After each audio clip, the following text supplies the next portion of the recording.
मोठ्या उत्साहात संपन्न झाले। आमची लोककला ग्लोबल झाली पाहिजे असा विचार लोककला संमेलन अध्यक्ष डॉक्टर गणेश चंदन शिवे यांनी मांडलाय। 9 न्यूज महाराष्ट्राच्या माध्यमातून घेऊया अखिल भारतीय शेकोटी संमेलनाचा आढावा। पाहूयात ही सविस्तर बातमी।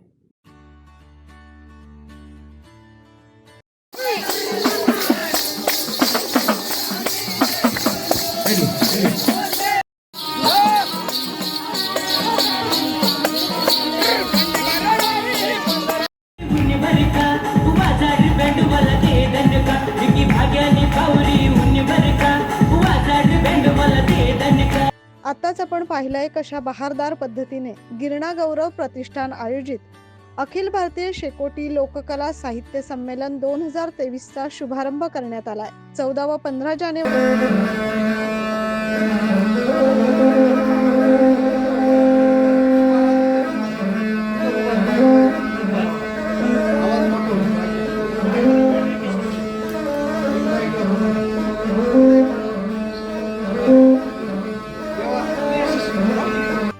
या शेकोटी लोककला संमेलनात 75 विविध पुरस्कारांचे वाटप देखील करण्यात आले। लोककला आविष्कार, गझलकट्टा, महाराष्ट्राची लोकधारा, शेकोटी कवी संमेलन, धिंडवाळी गाणे, थाळकथा, ढाकवाद्य, पावरी नृत्य तसेच जागरण, गोंधळ असे भरगच्च कार्यक्रमांची रेलचेल होती। रात्रभर सुरू असलेल्या या कार्यक्रमाला साहित्यिक मंडळींसह श्रोत्यांचा भरभरून प्रतिसाद लाभला। करते नवस खंडेराया तुला मी करते नवस खंडेराया, करते नवस खंडेराया तुला मी करते नवस खंडेराया, खंडेराया तुला करते नवस खंडेराया तुला करते नवस।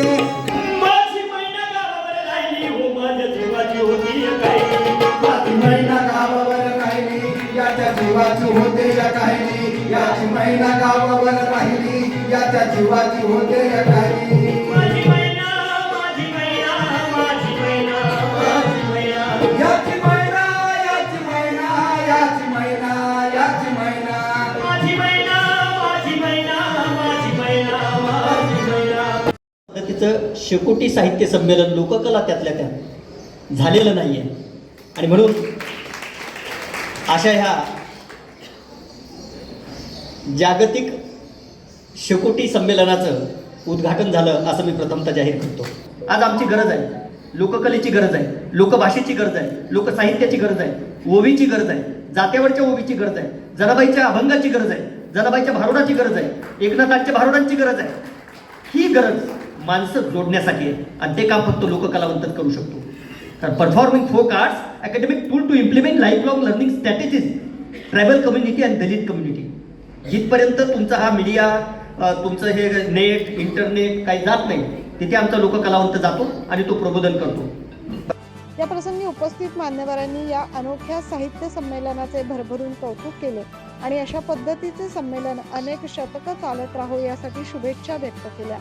या ठिकाणी त्याचं उद्घाटन झालेलं आहे। या कार्यक्रमासाठी बोराडे सर, प्रशांत पाटील, गणेश चंदन शिवे, अजून जातेगावकर, करंज गर्जी, माजी आमदार बोरस्ते सर, खैरनार सर, माझी बहीण, माझी मावपूर, बंसीताई, दुसरी बहीण माझी, मी तिचं नाव झाशीची राणी ठेवलेलं आहे, अश्विनीताई बोरस्ते। हे सर्व मान्यवर समोर बसलेले सर्व कलावंत बंधू भगिनी, खरं तर या संमेलनामधून एक जनजागृती होत असते, एक कला बघायला मिळत असते आणि त्या माध्यमातून हे संमेलन होत असतात। या संमेलनासाठी खूप मोठं आपलं सगळ्या कलाकारांचं योगदान असतं आणि याच्यामध्ये वेगवेगळ्या माध्यमातून जी जी साहित्य संमेलनामध्ये भाग घेतात त्या सर्व मंडळी खूप कष्ट करत असतात। मला प्रशांत पाटलांनी फोन केला, अण्णा तुम्हाला 14 तारखेला 3:30 वाजता साहित्य संमेलनाला यायचं आहे। माझे मित्र आहेत ते जिथे बोलवतात तिथं जात असतो मी। आजही आपण बोलवलं त्यामुळे आपल्या या संमेलनाला माझ्याकडून शुभेच्छा। मी दरवर्षी गिरणा गौरव हा कार्यक्रम अतिशय थाटामाटात जे संपन्न करतात ते सुरेशजी पवार, त्याचबरोबर जयप्रकाशजी जातेगावकर उपस्थित असलेले व्यासपीठावरील सर्व सन्माननीय मान्यवर संजयजी करंजकर, सर्व या साहित्य संमेलनासाठी ज्यांनी परिश्रम घेतलेले आहेत ती संपूर्ण टीम आणि उपस्थित असलेले सर्व साहित्यप्रेमी बंधू भगिनींनो, सर्वप्रथम या भारतामध्ये जसं आता मला सुरेशजी पवारांनी सांगितलं की भारतामध्ये सुरू होणाऱ्या या पहिल्या अशा शेकोटी साहित्य संमेलनाला मनपूर्वक शुभेच्छा देते. पारंपरिक काम घेतले. या संमेलनामध्ये साहित्याविषयक चर्चा झाली आणि लोककलांचा जागर झाला. आपलं आधुनिक साहित्य दिवसेंदिवस समृद्ध होत असताना लोककलांकडे दुर्लक्ष होता कामा नाही.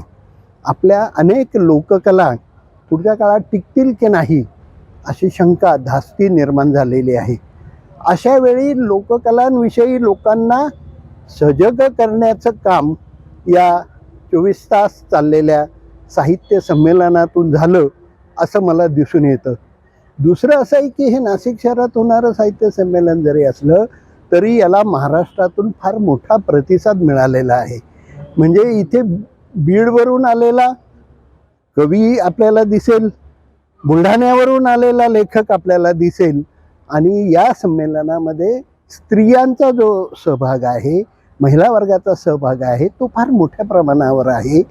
इतक्या मोठ्या प्रमाणावर त्यांनी संयोजनातही सहभाग घेतला, सादरीकरणातही सहभाग घेतला आणि त्यामुळे हे साहित्य संमेलन आज खऱ्या अर्थाने यशस्वी झालं असं मला वाटतं. पकडायचं आहे का? नाही. नमस्कार.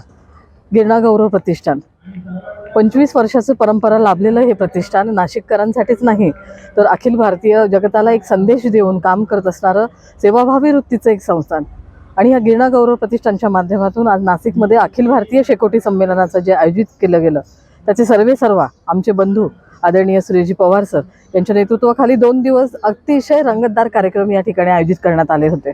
शेकोटीची पूजा करून, ग्रंथ पूजा करून आम्ही ह्या कार्यक्रमाला सुरुवात केली आणि त्यानिमित्तानं रात्रभर चालणारं काव्य संमेलन, कवी संमेलन, गझल संमेलन आणि एकीकडे तारपा वाद्यापासून तर अगदी ग्रामीण भागातल्या सगळ्या नृत्यांचा आस्वाद आदिवासी बांधवांबरोबर आम्ही सगळ्यांनी घेतला, नव्हे तर नाशिककरांनी घेतला असं म्हणलं तर वावगं ठरणार नाही. 9 न्यूज महाराष्ट्रासाठी प्रतिनिधी योगेश सोनवणे, नाशिक.